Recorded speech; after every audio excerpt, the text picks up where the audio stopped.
play the game while you listen. What's going on here? But this ragtag crew of adventurers is covering the problems of the average player. Where should I begin? Discussing the homebrews, modules, and the latest content for all things D&D. What in God's holy name are you blathering about? It's Chef Bolg and the Pirate Captain's recipes for everything. What you're feeling is so normal and perfectly natural. With your host, the Pirate Captain. Everybody loves me, and I don't know why. I'm an asshole. I really am. The Pirate Captain is a dick. Chef Bolg. Let me take a couple steps back so I can, really get this point across. It's bullshit! And Loke the Bard. Instead of making a deal with Cthulhu or, a greater devil, you found an imp who was willing to give you dark vision in exchange for a gallon of blood. With a little mayhem, mischief, and a bit of bardic charisma, it's time for the show. You're let me right. Bardic charisma, my ass. I still hate you for letting me write that line. You know it'll piss him off even more? Oh, don't even start. We let him know that it doesn't even have to be your blood. You just give him a gallon of somebody's blood. Yeah. Oh, I mean, no. We're not going to get it. It has to be. It'll be the clip about paladins being the best tanks. I know it's not. It's not. You're not going to do this to me 3 times in a row. All right, fool me once, shame on you. Fool me however many times we're at now, shame on you again. I'm going to kill you in your sleep. Oh, this is Chef Bolg and the Pirate Captain's recipes for everything. I am the titular Pirate Captain. Along with me, I have with, you know what? I didn't fade the music down, did I? That's because I don't have headphones on because I'm a jobber today. I'm a total goob. My headphones are on loan to another guy that I work with because he makes more money than I do, and it's important that he continues to make that money. So, I'm sorry. I can't. It's okay. It just means that our roasting of you was a little more epic this time. I don't think so. I can still hear you. You're right across from me. That's not how this works. Anyway, like I said, I am the titular Pirate Captain. As always with me, my bestest buddies, Bolg. That's me, hooray! And, the bane of your existence. I would say the frickin' wart on my ass, Loke the Bard. That's me. I hate you so much some days. This is the Pirate Captain, Chef Bolg and the Pirate Captain's recipes for everything. A D&D podcast for everybody out there that wants to play D&D, that has questions, rules, comments, gripes, bitches, complaints, all of which can be addressed at bolganpc.com. If you have troubles, please refer to us because we're here to answer these questions. That's what this podcast is about. Make sure you go find us on Facebook and YouTube. I know I've been lax about putting stuff on YouTube. It is a process of which I don't have a whole lot of time. We're going to get into that kind of news here in a second. Am I forgetting anything? Facebook, website, bolganpc.com. Twitter, BolganPC, not Loke the Bard. That's not our Twitter. That's just his. He just likes to yell at people. Also not Chef Bolg. Not Chef Bolg. Yeah, you can go to Chef Bolg's. I don't care about that one. We have Instagram. We have it all. Come hang out with us. Talk to us. We do respond. We're pretty active on there whenever you respond to us. I know I am, and then Loke likes to come in there as himself and yell at me, but who cares? So, do you want to address the elephant in the room? We were gone for a couple weeks. That was because we decided to take a vacation. Myself having 1,001 different things going on, and these guys, they were just like, hey, look, we were here. We were hitting it every week. Or every other week for a full year, right? Mm-hmm. I think so, man. A little over a year, and it was like, hey, man, let's take a break. We should have taken a break coming into the new season. We are technically in season 3. That's why we have the new fancy intro. But I was burnt out, man. And so we took a couple weeks off, and just to kind of recuperate. But we also have some major news coming. And we're gonna be taking another break.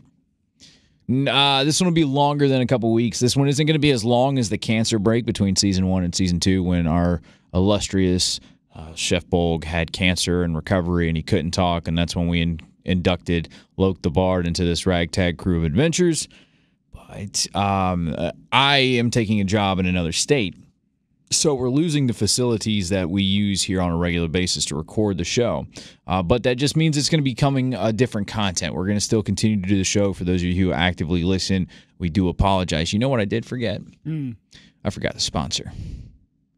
And I we'll come back to the sponsor after that. And it's just me getting sidetracked right there. And we do have a sponsor for this episode, and we'll come back to them.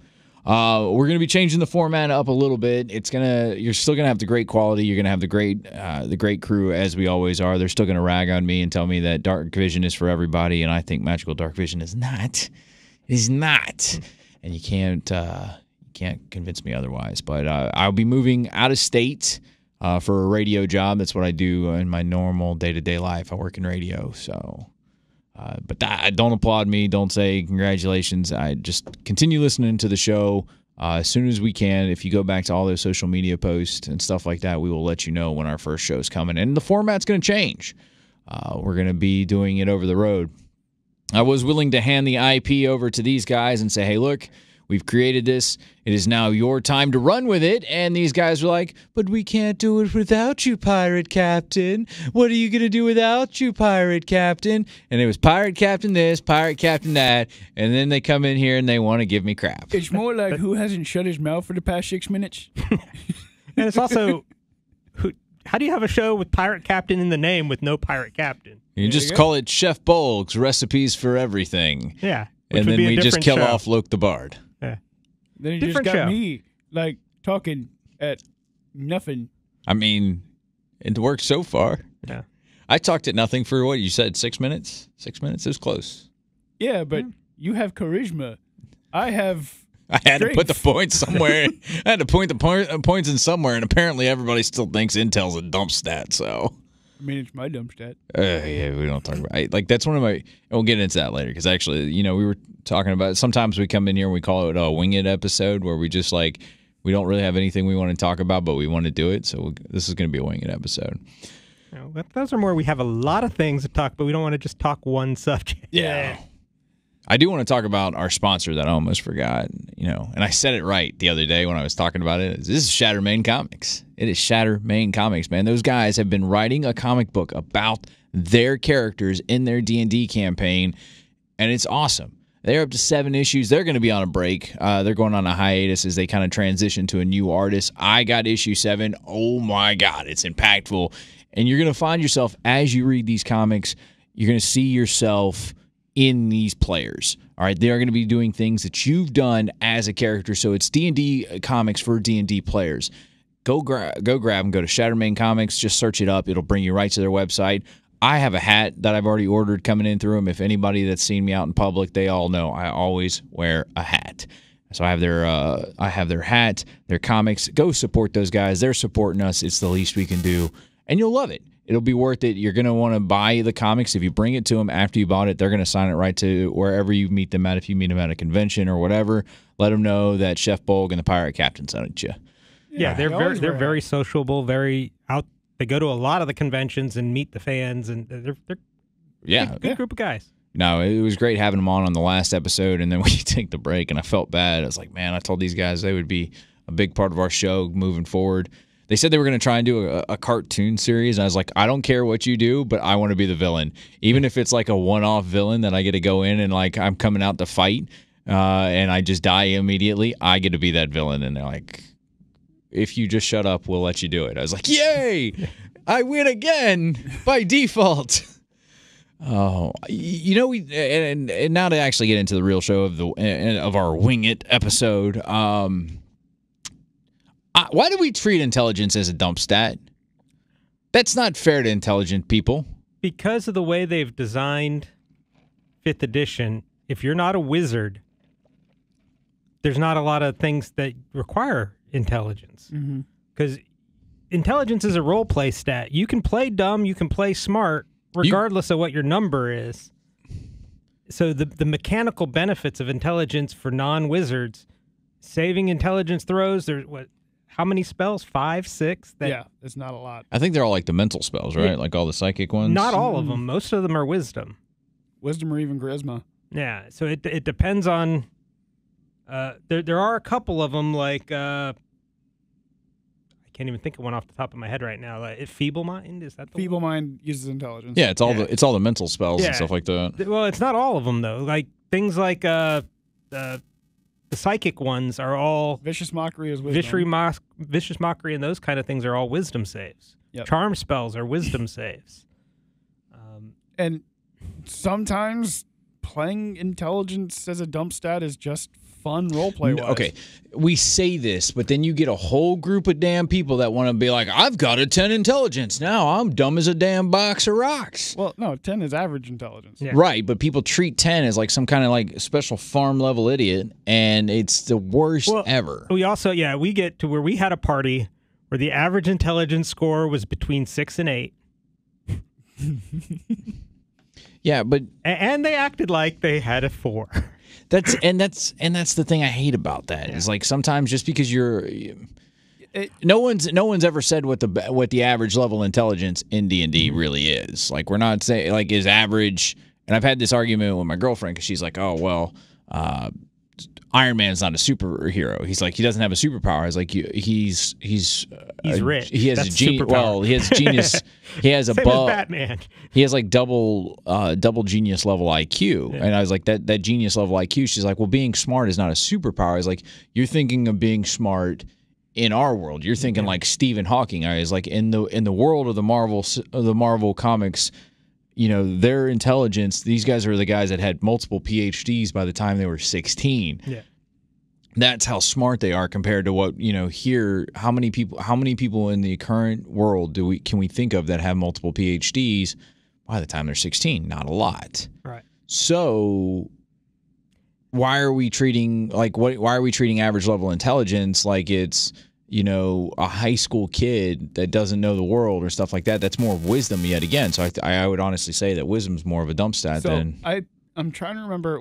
It was one of the older editions that said that 10 intelligence was the baseline. It was the average citizen who could read, write, and think critically, and that was 10 baseline. In like second edition, it was like you figured 10 points of IQ for each stat point. So a 10 gave somebody 100 IQ, which is the average IQ. You know, Forrest Gump is like a 9. right.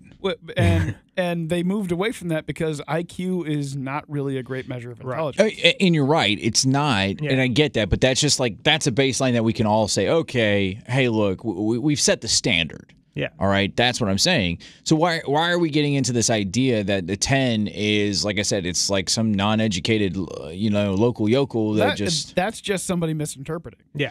Okay, so then why does everybody misinterpret it? And then when you have like a 6, I'm playing with a dude that's sitting there shoving crayons up his damn nose. I do not shove crayons up my nose. Everybody's a power gamer who's got an 18 or a 20 stat. In the old days, generally nobody got up to above an 8. You didn't get this +1 every 4 levels like you do now. Right. What you started with is what you had throughout the whole game, unless you got a magic item that increased it. And that's okay. Yeah. But like I said, now we're treating it like a dump stat, and then when we role play it, we have to deal with the crayon eaters. Yes. And I'm making fun of Marines because I'm in the Army, and that's like my thing. But at the same point in time, you know, why is it that everybody who plays the 6 intelligence, and why are we deeming that 10 is, like I said, if I'm thinking somebody's got a 20 level IQ, I'm thinking of, let's go back to the Marvel Universe, I'm thinking of Reed Richards, Tony Stark level smarts, that they're almost redesigning quantum realms to fit their needs. Well, and if you go with the 10 stat rule like the old days, a 6 intelligence can't function. That's somebody who, you know, can't dress themselves. They can't. So that would be an unplayable character. They would be so bad. So the math doesn't even really work. Yeah, that's what. Like I think what is it? This one, like a 4 is feral. Yeah. Everything above that is basically, until you get into that 8 is where you're basically not smart. Well, but okay, so 5, at that 6, point, then then at that point, then all these people that are with the 6 intelligence or the 4s and stuff like that, they shouldn't be able to communicate. Therefore, your party is probably going to fall apart. Right. So also by the new rules though, like 8 to 12, that whole range is kind of a flat range where you have no pluses, no minuses.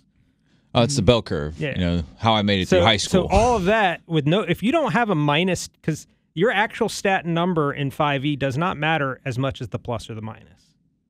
And so if your intelligence is not giving you a minus to intelligence, you should be playing as an average intelligence, normal functioning person.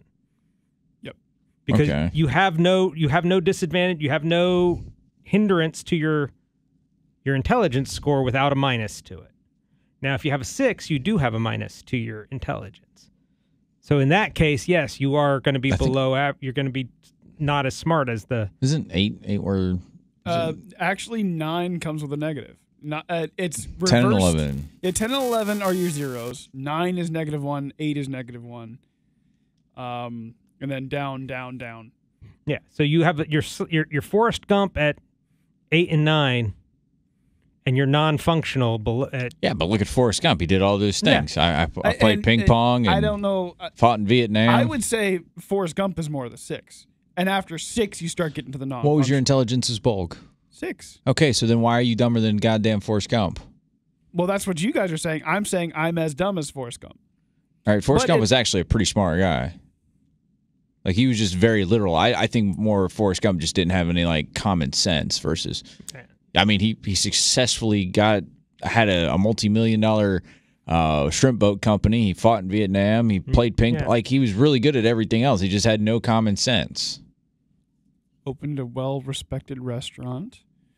Helped defeat a dragon that was threatening to land. Yeah, but you can't figure out how to operate a damn door. Can walk through a wall with no damage to self. Yeah, see, Bolg that's has the his thing. achievements too. I look through. I look at the open door, and I didn't have to worry about damage to begin with. The thing is, true intelligence needs to be a measure of both the intelligence stat and the wisdom stat. And Bolg had a 15 wisdom. Yeah, you didn't act like it. Yeah, and this at is one of some those... point, he just did it to piss you off, though. He knew that the door was there, but I feel like is this what an aneurysm feels like?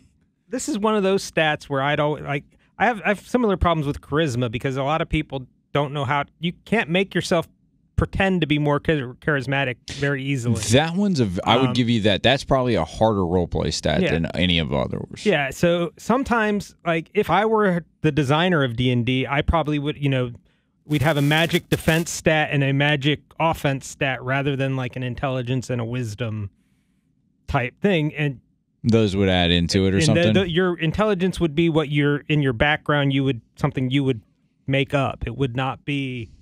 I don't think I would use a stat for that. Yeah, I mean, well, charisma I still think is but I think you got to kind of like coach people in how to use charisma, and it's hard. Not everybody can turn on the mic and just be, all right, let's go and have the conversation. And I get that. That's fine. Right. But charisma doesn't mean you're always going to get what you ask for. It doesn't mean you're naturally beautiful. It can that's how you kind of like design your charisma to be, even though it's a true fact that naturally beautiful people like yours truly just have a better time at life. Well, and that was something else that in the older edition, there was where you could split the charisma stat between your leadership qualities and your physical beauty qualities. And your stat was actually the average of the two. And charisma is the only stat I think you should be able to roll against your party with to try and like, hey, look, because a lot of times you find it with the players, like people are not going to want to do what I want to do because they're like, oh, well, he just wants to go over there and have a little bit of fun. They're using their player knowledge against the other player versus their character knowledge. But if we're sitting down and it's Bolg and it's Loke and it's me and Loke's like, hey, look, I really think that we just need to go over to the bar. There's a prime candidate over there that I know is going to have the information. And we're sitting here like, we as you would know, oh, you're just playing the bar that wants to go get drunk and have a good time. But as our character is like, why do we want to go to the bar? Right. Oh, well, that seems like it'd be a good reason. Charisma, I think, is the only stat that should ever be able to be used to roll against anybody else in your party. Well, but if you do stuff like that, see, I want to roll I want parties to roll less, including stuff like the charisma checks. I want that to be part of the character, part of the role play, where you're acting, you're bringing up these arguments, those kind of things. But what if you have somebody that is all right? Let's say you have a debate club champion. Like that guy is the guy that has he can prove to say any argument, and you just know whenever he starts it off, he's already won. Right.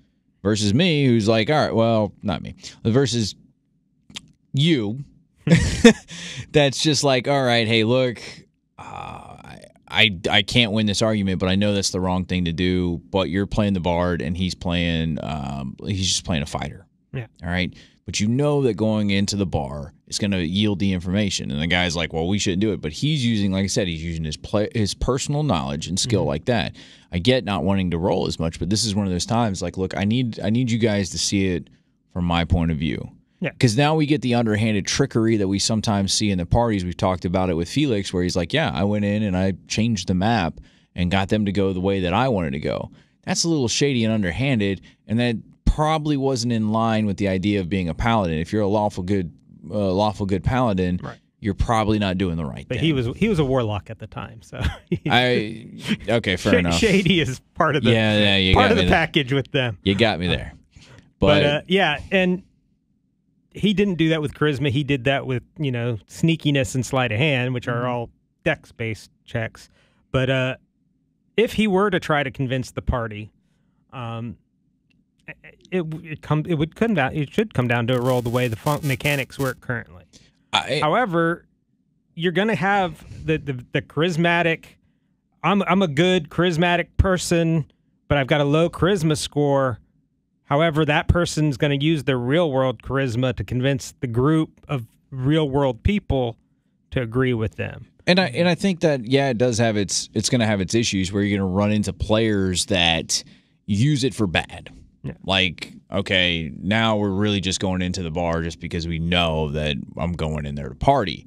And that's where the DM is going to have to, all right, hey, look, this is the third time you've done the same ploy. So now you have to do it at a disadvantage. No. All right. And you start adding these hindrances to these things to keep one player who just like, why are you playing the bard? Oh, because I want to convince the party to do what I want to do. All right. But if you start doing things that are just kind of like repetitive and they're not, benefiting and people are starting to catch on, because obviously, I mean, look at politicians. All politicians lie, right? So after a while, you start looking at them and go, all right, I know you're bullshitting me. By this point in time, I know you're lying to me one way or another. Yeah. And that's so you stop believing them more and more, and then it builds up to that. But it gives you you're also going to get players who build their character one specifically to influence the party, and then you'll have to build specifically to counter.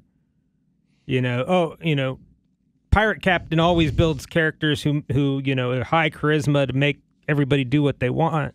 I'm going to build somebody who's got a high insight so that when he tries to make me do stuff, I can see through it. Yeah. And I'm not saying that's just going to lead to party.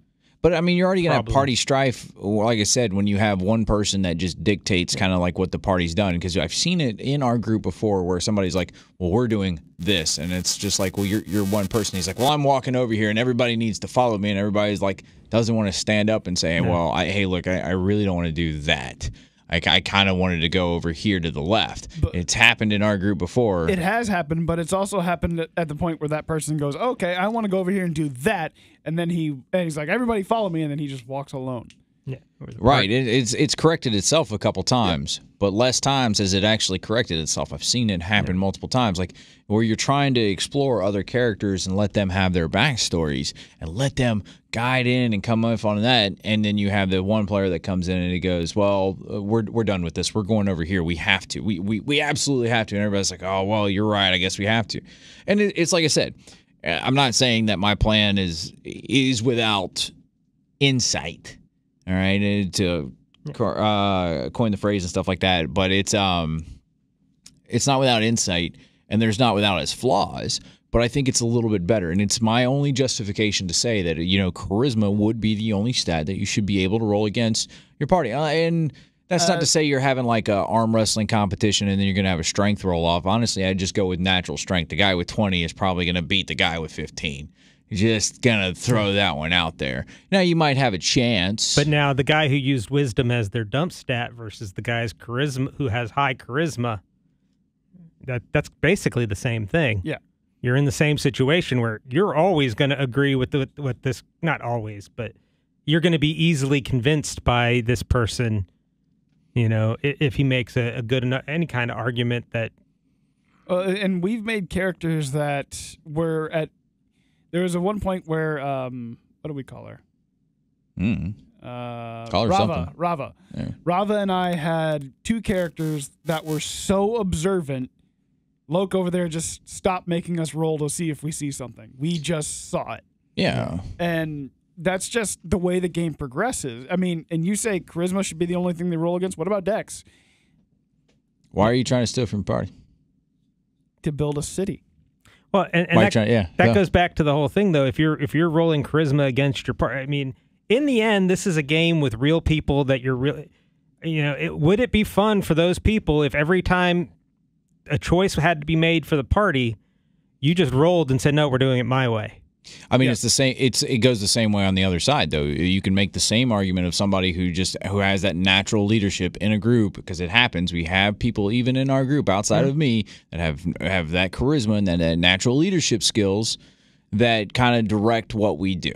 Yeah, and so but then that's on the people playing rather than on the game. I mean, and it goes of how both many ways. of our campaigns have ended just because we get bogged down into those arguments where the charismatic people are going, we should do this, we should do this, we should do this. And then one person or another says, no, I'm taking care of it. And then the world ends. Well, that's the point of, we always need that voice of reason, Bacall. But no, the idea is... he is always gone for those He's sessions. always gone when the world ends. Because we've had the situations where the party's taken 4 or 5 hours of the 4 or 5 hour game time just to plan or argue or and then one of the people will get sick of it and says, okay, my character's doing this right now, and then walks out the door and does what I mean, sometimes you got to be a man of action. Yeah. All right. That's not a dice roll. Saying, that's and like I said, I'm not saying that my idea was without its flaws, but I'm just trying to say that. But this is what started this whole thing with the intelligence and the wisdom and the charisma being stats. There are mechanical pieces to them, which make certain things. If you are a bard or a paladin, yes, you're going to have high charisma. So, let me add to it then, because I was thinking about this too, just as you're saying this. What if it's not just charisma? It's actually having like the persuasion check too. Because if you go back, you can listen to any of our old episodes. One of my biggest complaints is we do not have enough skill diversity in the skill tree. Yeah. Right? Like your persuasion, you're really good. What are you good at persuading about? Are you good at persuading people to find you as a love interest, and it's just an example. Persuasion should have multiple versions of itself. You can persuade somebody using your charisma, or you can persuade somebody with just straight up facts. Use your intelligence. Right. Well, and a used car salesman and a drug dealer are very different in their persuasion tactics. Yeah. Exactly. Even though they're both just selling you something, it's a very different skill. What are you? I have a lot to ask you about that bag of meth and the Honda out front. Okay. We'll get to there eventually. It's the same thing with intimidation, because barbarians get advantage on intimidation, but wouldn't it make more sense to just let them use their strength? Because they're not charismatically trying to intimidate you.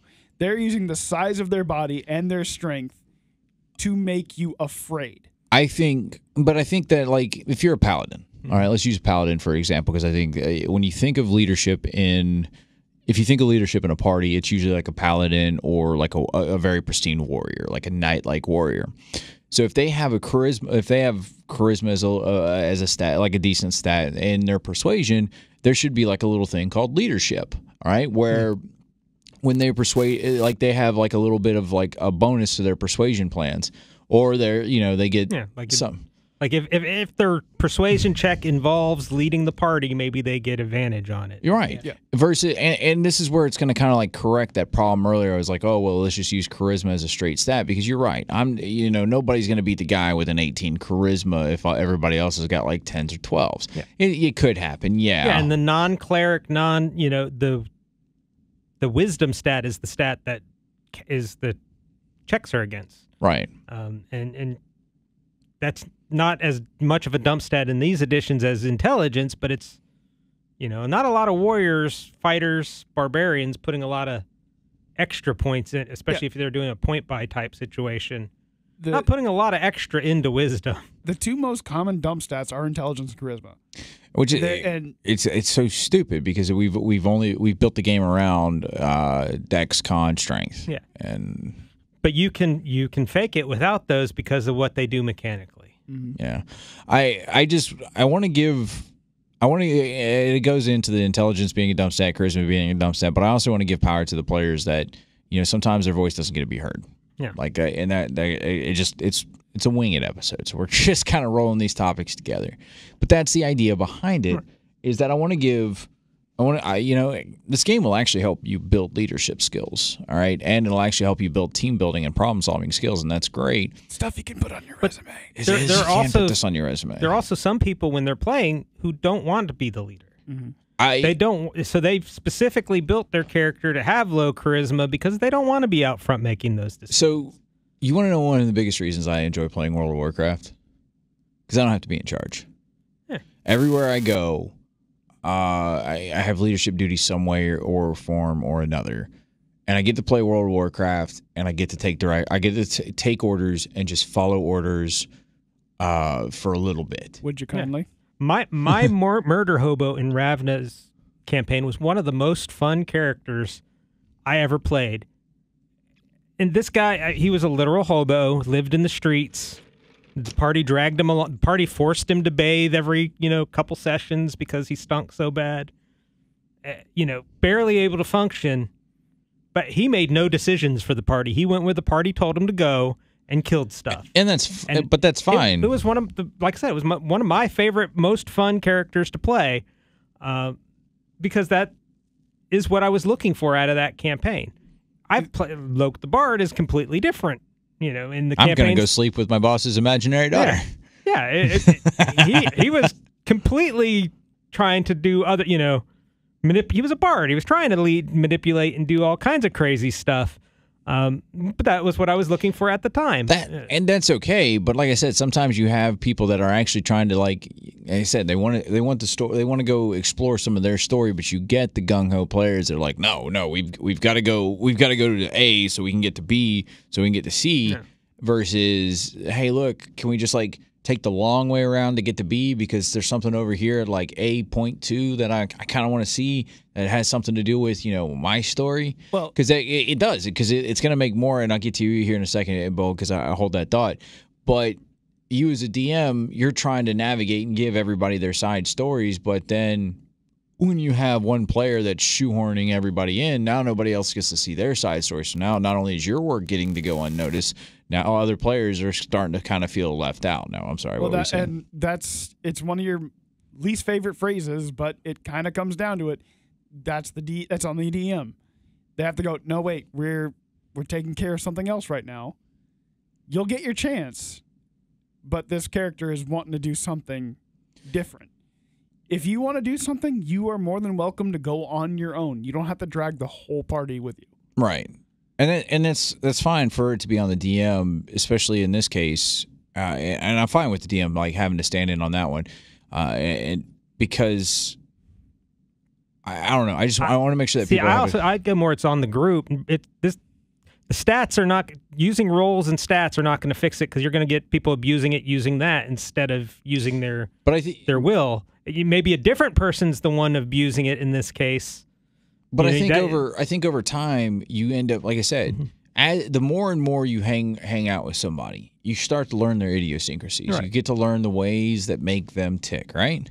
So after a while you get one guy that's kind of constantly urging you to go his way, you kind of sit back and you go, even as a character, you go, oh, hold on, man. We're always doing what you want to do, and for some reason, it always benefits you. Why is that? Yeah. And that's where we start getting the play. And because, like I said, players will use it, to benefit the players themselves versus getting the characters to use it to benefit the characters. All right. So you're going to get players that are going to, they're going to get it to where their characters eventually catch on. So they start getting advantage at kind of interpreting, even if it's a bard who's really doing the right thing. Because look, some of the best laid plans or best roads are paved with good intentions, or how's the phrase go? The road to hell is paved with good intentions. There you go. The road to hell is paved with good intentions. So after a while, you'll build up this insight to it to go, hey man, look, we've been doing it your way for so long, and I'm going to tell you. Think about it. You go to work, and everybody, what's that phrase that everybody loves to use? Well, we've always done it this way. And you're like, but We could literally do it that way, and it saves. Oh my God! Right. See, I've been trying to. Yeah. That's my argument to it. Right. Like you're eventually going to build that. And I'm saying that in the role play that the group at the table is playing, that is their responsibility to work that into the role playing, so that they're not always just caving into the bard's whims. It's just easy to pick on the bard because of the high charisma. So. And that's like, and some characters just won't stand up for their. Some players won't stand up for their character because they are not as socially apt. But that same player is also not going to stand up and say, "Hey, I want to roll off for this," because I don't. They're not going to stand up and say that either. They're just going to passively go. It's still going to be the same problem for those same passive players, right? And it's understandable. It's going to be there, but at the argument of, I see a lot of players, and this is something that's caught my attention. I've seen a few of the stories that YouTube where the guy he reads like the Reddit stories, like the Reddit D&D fails and stuff, and a lot of it boils down to you get a couple players that dominate, and there's no controlling them. But you know they're friends on the outside, so that when all said and done, they're doing like we're doing, hosting a podcast. You're going out to eat together, hanging out, going to different events together, showing up to your buddy's house to go move all the junk out of his house to the dump. That's part of who we are, right? And that's fine. So you don't want to break up that friend dynamic, but at the same time, you have a couple of players that are standing there and they're just shoehorning everything in because they are the natural ones in charge. Like it or not, if you looked at our group of friends, the people that are most likely in charge aren't just the most charismatic. They're the ones that we stand stalwart in everything. You see what I'm saying? So that's where you put those players into the game, and so. We'll use Rava because you mentioned her earlier. Rava's like, hey, look, I know we're trying to stop the Dwarven army from invading this town, but there's something over here that really needs our addressing. But everybody's like, well, the Dwarven army, and you're like, well, trust me, I need you to do this. This is where you get you give her a persuasion roll because, like I said, we're going to use that. I would rather use the skill than the straight charisma. All right, we give her a persuasion roll. She may not have a bonus to her persuasion, but it gave her the chance to make somewhat of an argument versus trying to get the players, because the players are already looking at it. Well, what's the benefit? Is my character going to level up? Am I going to get the loot from it? Yeah, but say she makes a good argument and convinces the player but failed the roll. Then the party's going to want to go ahead and do it anyway, and then you're breaking the... Yeah, well, and that's actually a really good point. Well, that's like... I'll come up with an example. You want to go... you got to stop the Dwarven army and everything. But over in this other town, something is killing off the cows, and this town is, responsible for all of the beef, all of the cheese, all the milk for the entire kingdom, right? And if those cows die, suddenly you're facing a famine, and the Dwarven army won't matter that much because everybody will already be dead. So she's trying to convince everybody to go over there. She comes up and does those exact same points, fails the roll. So all the character gets out is, guys, cheese. And that's it. Oh, good old cheese. So she articulated her point just in a very bad way. So now the others won't. Because similar back to what started the subject with the intelligence being the dump stat. You come across a puzzle lock of some kind in a dungeon, where it's some kind of riddle puzzle. Even if it's the simple Skyrim circle one, match these to the key, and Bulg's the one trying to do it. I'm just gonna knock down the door. You can't knock down the stone door. You try. But that's the thing. All right, hey, bud, I need you to roll. Hey, can you give me the key? So look, if you can, let's say it this way, because you make a good point. Let's say it's the last resort. I can see your argument, and you make a good point, but let's make it the last resort. Hey, look, I couldn't convince you as a player to player. At least give me the chance to roll to convince your characters. Yeah. Can we agree that would be like an amicable solution to say, hey, look, I know you guys are dead set on this, but I need your character to see it from my point of view, because a lot of times we know each other, so we see the mindsets behind how each of us does. We all know Nigglewort has his own ulterior motives to everything. To everything. And it's always to benefit Niggleward. So we know that whenever he makes the choice to do things, it's always kind of like to benefit whoever he's playing. Now, okay, look, I couldn't convince you as a player to player, but I would like the chance to persuade you from character to character. And I think the DM should definitely give that player the chance. And I think that would not even involve the DM. If the player goes to the other, hey, I want to try this, and they're both cool with it. But what happens if one is not cool with it? But I still think that you should be given a chance because, like I said, you get those one characters that'll shoehorn in, and everybody wants to follow in, behind certain. Well, let's go back to your example where I've got the keys, Bolg's got the keys, and he can't figure it out. Now you come up to me and say, "Hey, let me try that." I know you're going to use the key that's going to set off the trap, even though there's a key that won't. I know that because you're an agent of chaos. You're going to do it. That is true. Bolg, on the other hand, knows he's not the smartest in the group, 15 wisdom, so he's going to gladly hand that off so he doesn't have to figure it out. Now, granted, me as a player, I'm probably also going to stand in the way, knowing that I'll take the brunt of whatever that is because I can survive it. Also, Bolg, naturally curious, is going to stand there and watch. So he can see what the answer is, even if he won't be able to remember it later. Like that. And it's a lot of it comes down to the player-player interaction, but also you've got to play the character. Bolg would absolutely hand off those keys. He wouldn't want to figure it out. Like I said, he'd try and break the door down. When that didn't work, hand off the keys. But I like how he didn't try to use the key first. He's just like, I'm just going to break the door down and then hand off the keys. Never tried the keys whatsoever. He's just like, I'm going through. I don't need keys. Oh, okay, I need the keys, but I can't figure it out. There you go. Yeah, but then, I mean, he is technically using player. Now, he is manipulating his player knowledge so that it fits into the scenario and fits into the character's motivations. But he is still using outside knowledge rather than...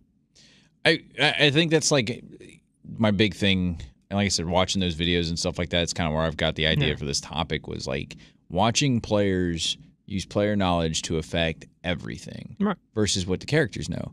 If we're a party that just met each other, unless I'm naturally distrustful, which it's very bad to design a character that's naturally distrustful. You're automatically assuming all, and the reason I say this is because it automatically breeds contention inside a party. Oh, well, it's a rogue, so I shouldn't trust rogues. Why shouldn't you trust rogues? What do you know about rogues? Oh, I'm saying you're from a small. I'm saying rogues are mistrustful. Not that they are themselves not trustworthy, but they themselves are mistrustful because of their line of work. Think of it this way too, though. Like in a dungeon, it makes sense that you're checking for traps, and does it make sense if you're in a church?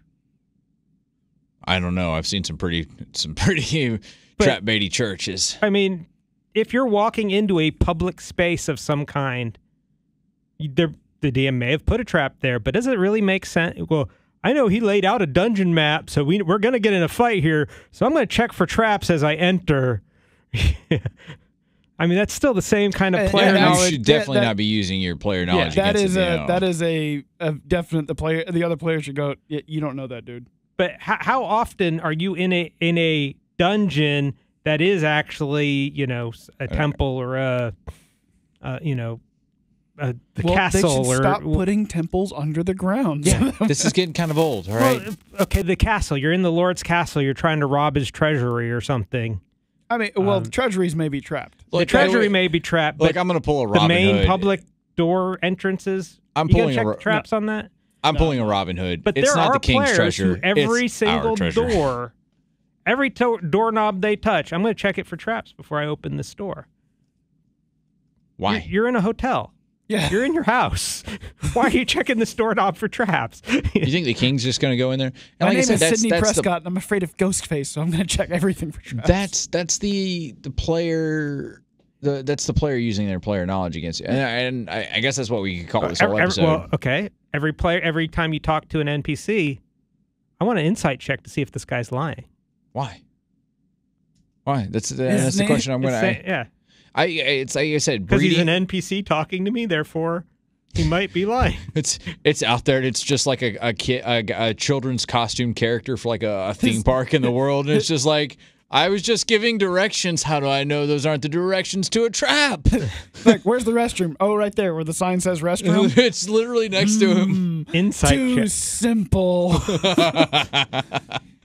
How are you turning against our mascot, Truthy McTruthface? Come on now. Truthy McTruthface. That sounds kind of questionable to me. He literally won an award for the most honest mascot of any kingdom ever. It's right there on his uniform. But how many players have you seen that do that? I've seen a lot. Exactly. And that's the thing. Is why where they get tied to the mechanic, and then the mechanic. It's like, well, I know there's traps in every dungeon. I know there's this. I'm keeping my character safe. And, I guess it throws out the. I guess it's a problem with like the fear of death in games too, which Yeah. I appreciate the good fear of death, but at the same time, you gotta live. Well, and something I like to bring up is that if it's your first adventure, you're not going to know any of this crap. You're going to walk into a dungeon. Check that chest to make sure it's not a mimic. Yeah, you're not going to. You don't even know what a mimic is. You're not going to. You may have heard tell of if you're in a dungeon, you might want to check for traps. There might be traps, but you won't know what those traps look like yet. So, and here's my argument for all of that. That one is actually, this is the first time I'll agree with you on my least favorite phase. That one actually is on the DM to ask that question. How do you know that? Give me one good reason, and you can't roll charisma on this one. This one you actually have to give me a legit reason. You can't roll against me on this one. Or why you know that trash could possibly be a mimic. Yeah. Or what you could do is I want to check for traps. Okay, what are you checking? What kind of traps are you looking for? Yeah. Where are you looking? I'm checking the doorknob. There's no trap on the doorknob. They step. Oh, there was a floor tile trap. You hit the trap. Yeah, that's you being a dick at that point. Like, I'm just gonna be honest. If you try that one, like you're in a dungeon. You should be cautious. It's that first dungeon though. After that, after you've checked for traps on the door, and there's nothing there, and then you step on the footplate. Well, now you're going to know that, okay, I can look on the door, but I've also got to look down here. That's when the DM hits you with something up there. And then eventually, after you've been through a couple of dungeons, or even just a couple of traps. Are you saying you build experience that you've leveled up with? And that's the thing. There used to be spells for finding and removing. I meant spells. Skills. Yeah. For finding and removing traps was a skill you had to learn. See, Wizard, that's what we want you to bring back. Now it's, you're making a perception check maybe, or an investigation check if you're actively looking for, D&D 6th edition. Bring back Dungeoneering. There's even rules now for you can have an active investigation underway while you're still moving. You just move at half speed. Yeah, I don't think that's, like, you should stop and be looking for what you're doing, because, like, the half speed thing is just, speed to me really only counts in combat. And I know it's kind of like a weird thing to say, like, and in certain other situations, the main area that you really consider speed is in combat, or if you're like doing long distance travel. Outside of that, like if you're moving in a dungeon, you're kind of like just moving through usually in every room. You're usually moving quietly and safely anyway. Right. So that's what I'm saying, like movement you're speed not and at checking a for sprint things. Going through the dungeon unless you're on a huge timetable. Yeah, I don't use a lot of traps. That's just the way. One, most traps, if a player dies to a trap, most traps are not strong enough to kill a player. So it's kind of pointless. You're just nerfing the player's hit points a little bit. I think, but when I do use them, you're in a Indiana Jones style crypt where they make sense that these things would be trapped. I mean, it always makes sense why the torches are pre-lit. There's a zombie janitor that just comes by and lights them every day. So, but finding these traps, I think you have to actually give more than just check. I'm going to check for traps to actually find the trap.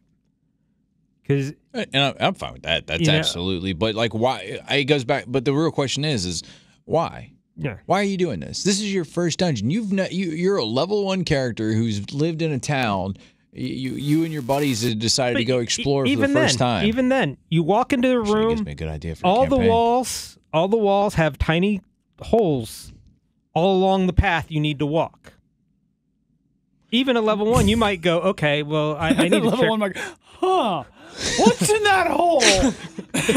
And that's how he became the pirate captain. 6 intelligence Bulk is just going to walk down that hallway. But a character who didn't dump stats or intelligence can acceptably say, hey, wait a minute. Something's suspicious here. I'd like to look around and find out what's going on. And then at least it would make sense. I like how you told my backstory. What's the hole in the wall? I don't know if Bolg would. The 15 wisdom, he would be like, I don't know about that.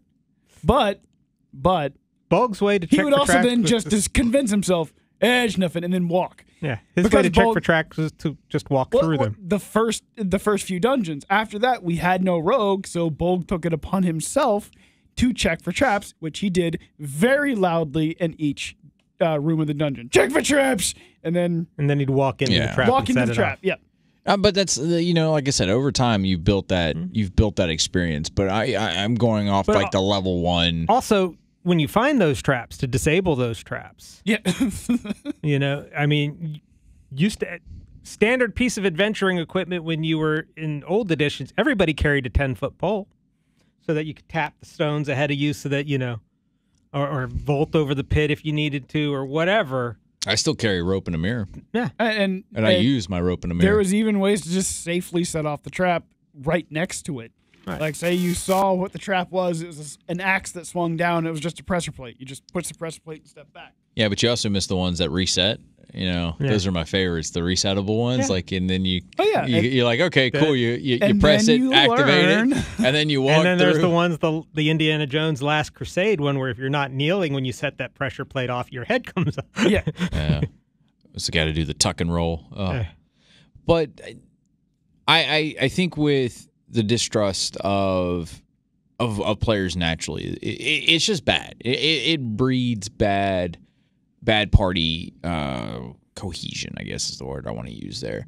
And then it does. It leaches into you as a DM because now you've got a character that just doesn't want to trust. But I guess that question, why?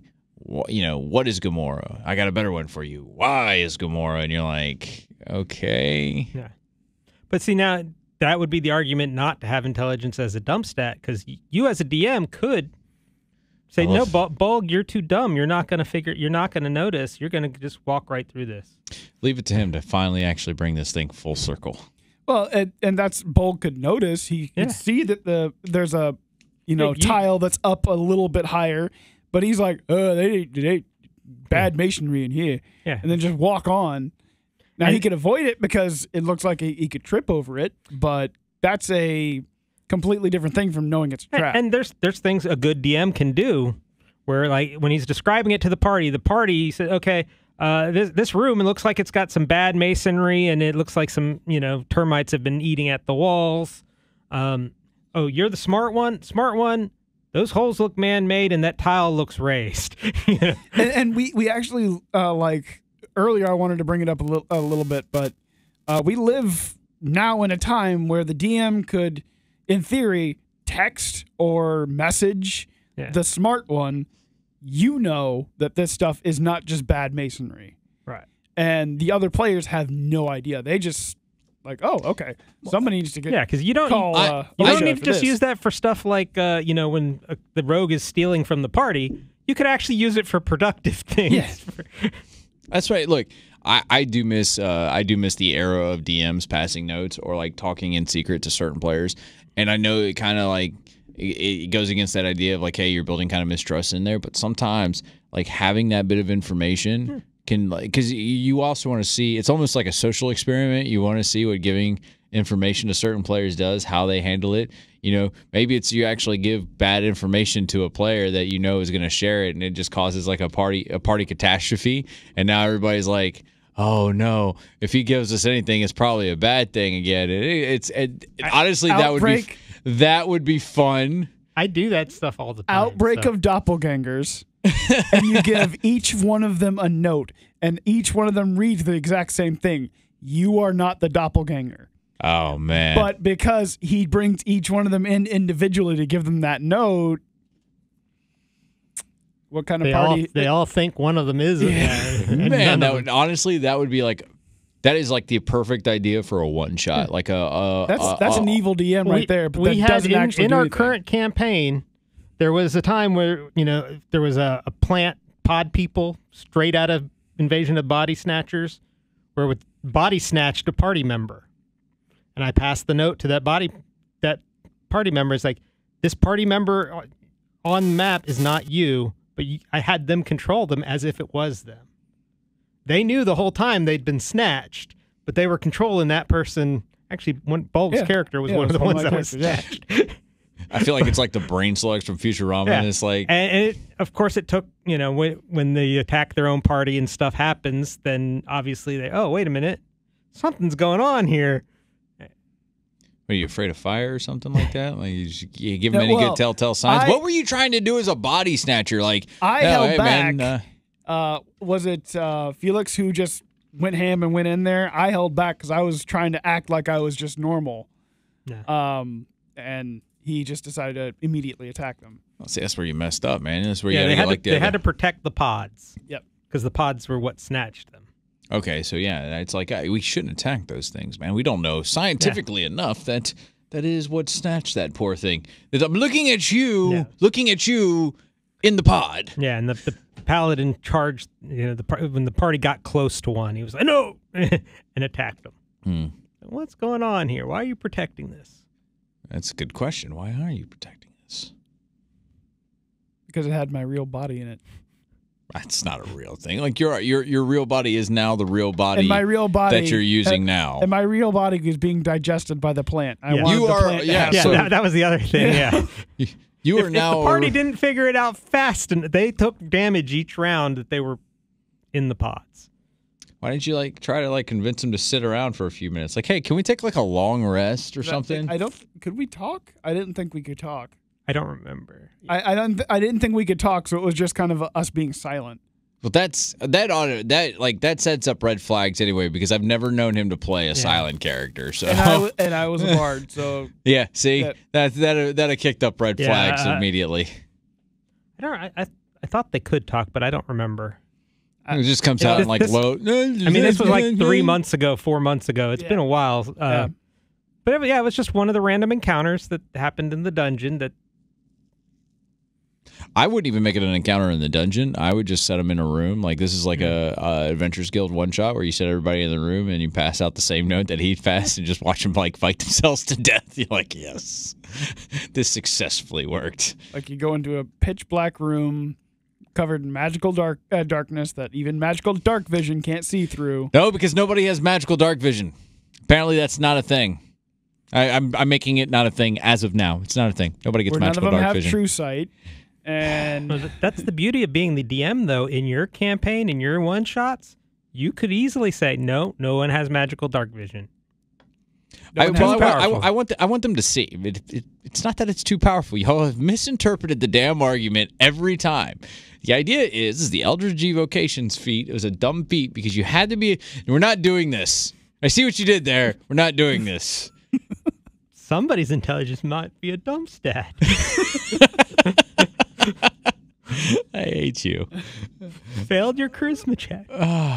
I just think it'd be a fun little thing, a fun little social experiment. You do the same thing. You just everybody, somebody in the room is a doppelganger. You're not the doppelganger, and you put them all in a room, and it's just one locked room. Like everybody, even as you don't even want to imply that the rest of them could be a doppelganger. Just you are not the doppelganger. That's it. Because there's been an outbreak of doppelgangers, that information might already be in their head. Well, there's whole role-playing games that are based solely on that concept. It'd just be fun to watch them as players, because then you get a little bit of PvP action to watch them destroy and annihilate themselves, and you sit back and you laugh happy DM tears. You have to have the right party to do this, though, because that can also cause bad blood and problems when party members start See, this is why I say do it in an Adventures Guild, where at the end of the day, I can walk away after being banned from being a DM at the Adventures Guild. Yeah. A one-shot murder mystery where everybody gets a slip of paper saying you are not the murderer, but then a body shows up. Well, then that guy was already dead before we got there. Case closed. Well, Except that he was also a member of the party, but played by the DM, and then he shows up with a knife in his chest. That guy was already dead when we found him. That's case closed. He was already dead, but he was previously alive. I'm just saying I don't want to go play your murder mystery is the idea behind it. I mean, it's the same concept, though. They turn on each other thinking one of them is the murderer when none of them are. The guy killed himself as a show. Everybody's looking at the assassination rogue, and he's like, "It wasn't me. I don't kill people." Come on, Steve. Be honest. Well, I haven't killed anybody in the past 5 minutes.